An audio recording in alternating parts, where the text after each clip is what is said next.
हमारे 26 जनवरी की स्टार्टिंग हुई फ्रेंड की बर्थडे पार्टी से, यानी कि फ्री की बर्थडे पार्टी कौन छोड़ता है। हम तो पहुंच गए उसकी बर्थडे पार्टी में। वहां से वापस आए, इतनी मम्मी ने बोला चलो कालका जी मंदिर घूमने चलते हैं। तो हमने क्या किया, बुखार था लेकिन फिर भी पांडा बन के निकल लिए घूमने के लिए। घूमने के नाम से कौन घर पे बैठता है। फिर हम लोगों ने रास्ते में मम्मी के लिए कवर ढूंढा, लेकिन भैया ने तो साफ साफ मना कर दिया कि पूरे इंडिया में ढूंढ लो लेकिन तुम्हें इस फ़ोन का कवर ही नहीं मिलेगा। तो फिर क्या होना था, हम लोग निराश में लेके चल दिए वापस। और फिर थोड़ी देर बाद हम लोग रास्ते में पहुंच भी गए कालका जी मंदिर। कालका जी मंदिर पहुंचे, इतने में हमें याद आया कि पिछली बार जब हम आए थे तो किसी ने मम्मी की चप्पलें उठा ली थी। तब सोचा क्यों ना इसको सेफ्टीली घुसेड़ दिया जाए पन्नी के अंदर। तो हमने फिर पन्नी ली और उसमें सिक्योर करके एक अंकल के निगरानी में रख दी उसे।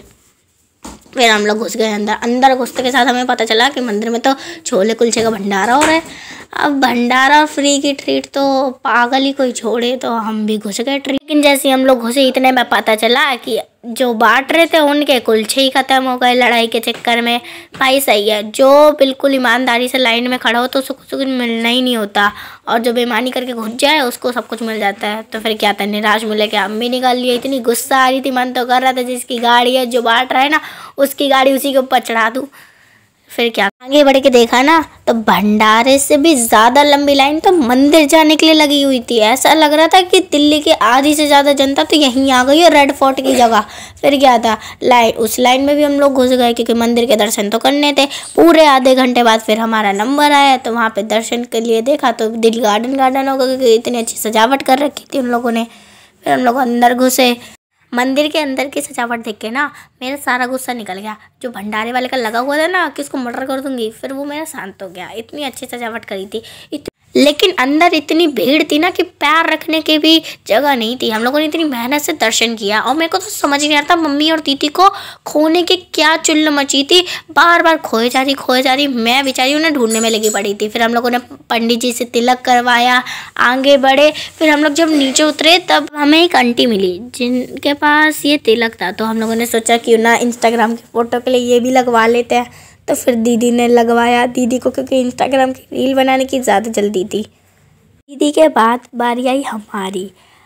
हमने तो बड़े प्यार से लगवाया आंटी से, लेकिन एक्सीडेंटली उनका जो रेड कलर का जो भी मुहावरा होता है वो हमारी नाक पे गिर गया। पूरी नाक लाल हो गई। आंटी साफ़ करने की बहुत कोशिश करते हुए लेकिन वो साफ़ ही नहीं हुआ। तो मम्मी ने साफ़ किया, फिर मम्मी ने भी लगवाया वही। आंटी ने मम्मी को तिलक लगाने के साथ साथ उनकी मांग भी भर दी। फिर मम्मी ने उन्हें पैसे दिए और हम चल दिए अपने घर की ओर। मंदिर घूमने के बाद भी मम्मी को अपनी चप्पलों की इतनी टेंशन हो रही थी। मम्मी हम लोगों को भगाने में लगी पड़ी थी, लेकिन मेरी और दीदी की तो तिलक को लेके कंजर्वेशन ख़त्म ही नहीं हो रही थी कि किसका सीधा लगा किसका गलत लगा है। मम्मी की चिंता अपनी चप्पलों की पन्नी को देख के ही ख़त्म हुई। हम लोगों ने फिर जल्दी से शूज़ पहने और निकल लिए घर की ओर। और हम लोगों ने रास्ते में देखा फुल सनसेट। मतलब पहली बार मैं सनसेट को इतने पास से देख रहा था, पूरा सन दिख रहा था। पूरे रास्ते में हमें 2 जगह भंडारे देखने को मिले, सिर्फ देखने को, क्योंकि बस रोक के हम उतर तो सकते नहीं थे। तो सिर्फ भंडारा देख के ही हमें काम चलाना पड़ा।